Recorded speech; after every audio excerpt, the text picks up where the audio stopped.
नमस्कार दोस्तों, आपका स्वागत है आपके अपने YouTube channel Vidhi judicial academy में। मेरा नाम है Vijendra Verma and I am the director founder of the Vidhi judicial academy. We provide coaching for the judicial services exams and through this video we are trying to reach out you to provide you full professional exam oriented coaching for the judicial services, and that is free of cost. And in this lecture I am going to discuss with you section number 12 and 13 of the BNS. Section 12 क्या कहता है? Limit of solitary confinement. इसको भी देखते हैं, चलिए। In executing a sentence of solitary confinement such confinement shall in no case exceed 14 days at a time. एक urgent caller है, प्लीज एक सेकंड के लिए रुकिएगा आप लोग। नेक्स्ट क्वेश्चन यहां से आएगा, देखिए आपका, कि अभी हमने क्या देखा कि मैक्सिमम ड्यूरेशन कितनी आई? 3 मंथ से। 3 मंथ से तो एक्सीड कभी कर ही नहीं सकते हैं सॉलिटरी कन्फाइनमेंट में। उसमें भी हमें देखना पड़ेगा कि अगर 6 मंथ तक की सजा दी गई है तो maximum duration of solitary confinement की रह जाएगी 1 मंथ, या फिर 1 ईयर की है तो 2 मंथ्स, और 1 ईयर से ज्यादा है तो फिर 3 मंथ्स की मैक्सिमम हो जाएगी। तो वो तो हुआ मैक्सिमम ड्यूरेशन। अब यहां पर है एट ए टाइम। देखो ये लिख, इस शब्द को पकड़ो पहले आप लोग, क्या है एट ए टाइम? कितनी ड्यूरेशन हो सकती है एट ए टाइम? एक बार में कितने दिन हो सकती है? तो क्या है, such confinement in no case shall exceed 14 days. 14 days max है एट ए टाइम। बोलो है ना? तो यहां से फिर क्वेश्चन आता है आपको, यानी कि अगर किसी को 1 महीने के लिए मान लीजिए किया, 1 मंथ के लिए किया किसी ने, 1 मंथ का, सपोज कीजिए उसमें कुछ ऐसा हो, सपोज कीजिए कि 6 मंथ्स रिगरस इम्प्रिजनमेंट का सेंटेंस है, और ये रहा आपका 6 मंथ्स का पीरियड टाइम, राइट? इसमें मैक्सिमम सॉलिटरी कन्फाइनमेंट कितना हो सकता है? मैक्सिमम सॉलिटरी कन्फाइनमेंट कितना होगा? 1 मंथ होगा, as per the section 11। 1 month हो गया, तो ये हो जाएगा 1 मंथ का हो जाएगा सॉलिटरी कन्फाइनमेंट टोटल।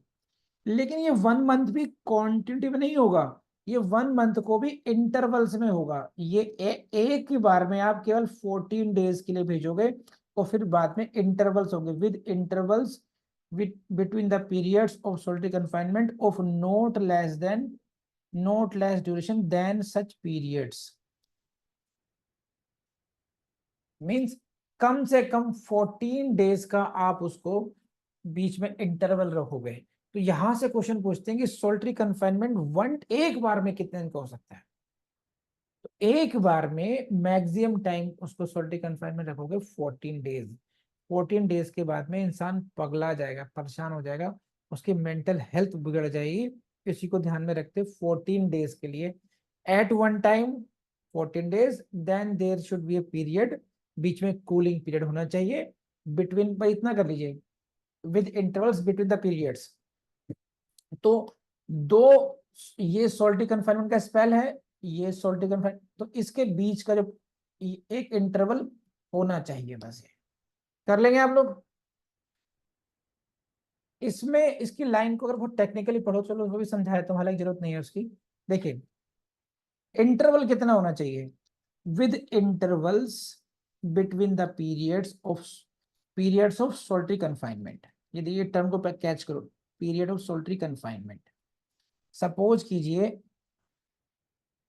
इंटरवल्स कितने, विद इंटरवल कितने, intervals of not less duration than such periods. इसको हम ऐसे समझ सकते हैं, इसका मतलब ये हुआ, बहुत आसान भाषा में ऐसे समझिए, दोबारा समझाता हूं आपको। किसी व्यक्ति को 1 ईयर की इम्प्रिजनमेंट हुई,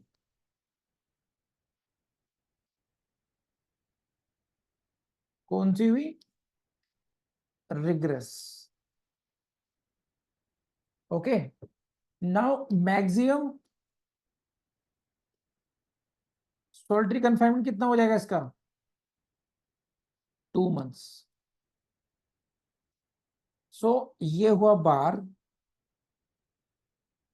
1 ईयर। ये मैं बनाता हूं इसमें मैक्सिमम उसको 60 days, 2 months mean 60 days, 60 days हम 60 डेज हो सकता है सोल्ट्री कन्फाइनमेंट। अब ये हुआ मैक्सिमम डेज, मैक्सिमम पीरियड। एक होता है मैक्सिमम वन टाइम पीरियड, वो कितना हो सकता है 14 डेज। तो ये जनाबे आली में इतना ध्यान रखना है आप लोगों ने, ये मैक्सिमम है। तो आप 10 डेज भी कर सकते हैं, आप 7 डेज भी कर सकते हैं।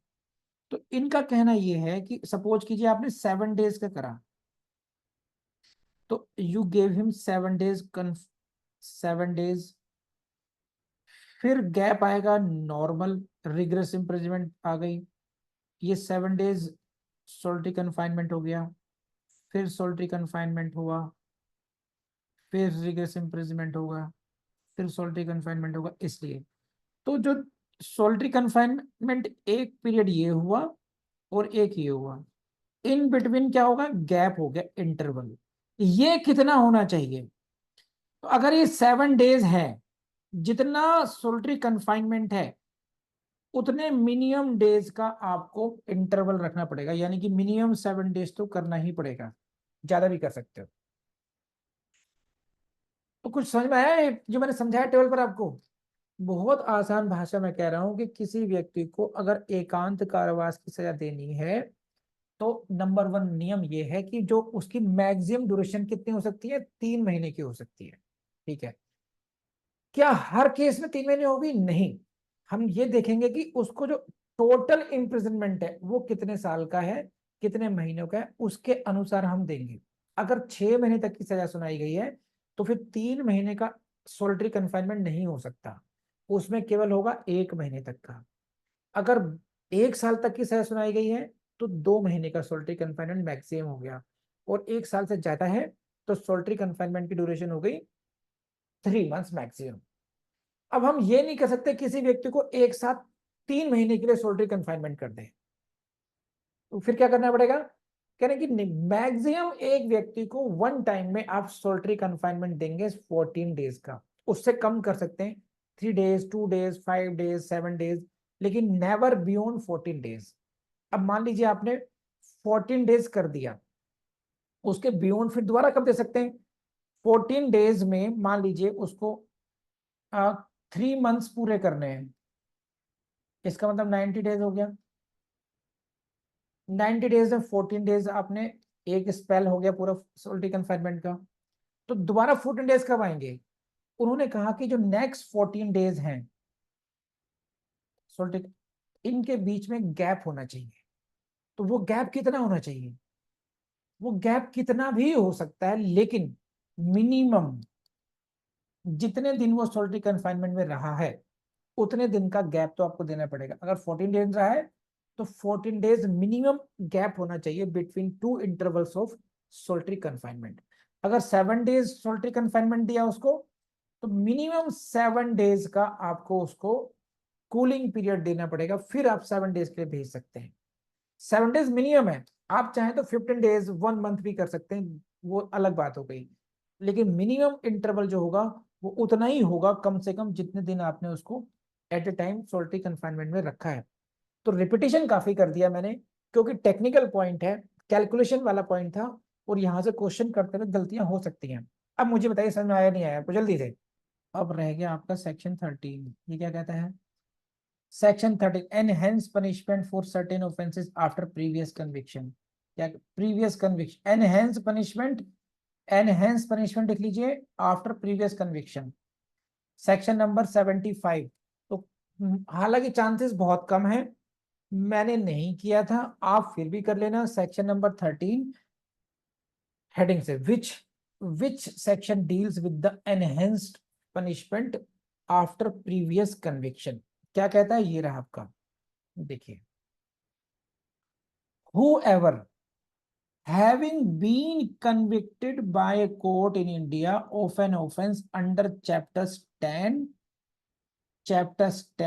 और 17 of this संहिता, और आपके नजर इनायत, मैं इसको देख देता हूँ। अभी भी चैप्टर 10 कौन सा है ये? चैप्टर 10 है रिलेटेड टू कॉइन्स।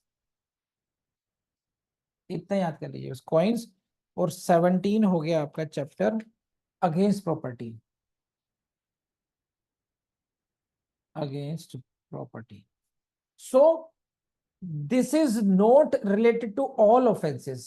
यहां whoever having been convicted, having been, जिस किसी को भी कन्विक्शन हुआ है कौन से ऑफेंस का, इधर it is related to the coins etcetera, और it is the offence against the property, right. फिर क्या है? with imprisonment for either description for a term of 3 years or upwards, please highlight. So conviction हुआ हो, क्या हुआ हो? conviction कौन से ऑफेंसेस में हुआ हो? दो चैप्टर हैं, चैप्टर 10 या chapter 17। It is related to coins, coins, currency notes, bank notes, etc. और this chapter is what? Offences against property. इनमें कन्विक्शन हुआ हो, इनमें भी नोट ओनली ऑल ऑफेंसेस, कौन से? जहां पर पनिशमेंट है terms of 3 years, 3 years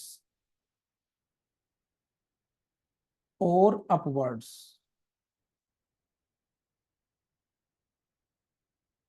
imprisonment वाला केस, तो इन ऑफेंसेस को आइडेंटिफाई कर लीजिएगा, जरूरी है, क्योंकि इन्हीं छोटी बातों से आपको प्रीलिम्स से क्वेश्चन मिलेगा। सेक्शन 75, सॉरी 75 आईपीसी 13 बीएनएस, हाँ, is applicable in which of the following cases? तो number 1, this should be an offence against the property. Number 2, its punishment should be 3 years और मोर, कम से कम 3 साल का हो या उससे ज्यादा का पनिशमेंट हो तभी। Similarly it may be an offence related two coins, currency, bank note etcetera, and the offence must be punishable with imprisonment 3 years और अपवर्ड्स, इसको नहीं भूलिएगा, अदरवाइज सेक्शन 13 अप्लाई ही नहीं होगा। इन ऑफेंसेस में से, ऐसे ऑफेंसेस में से हैविंग बीन कन्विक्टेड, ये हुआ ऐसे ऑफेंस का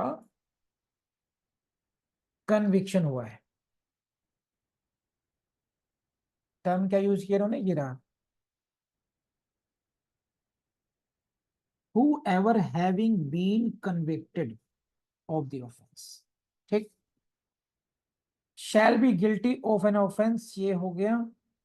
shall be subject for every subsequent offense to imprisonment for life or imprisonment of either description for a term which may extend to 10 years। Life को हो गोल कर लीजिए, प्लिम्स लिख लीजिए, और 10 ईयर्स ऑफ गोल कर दीजिए, वहां लिख लीजिए प्लिम्स।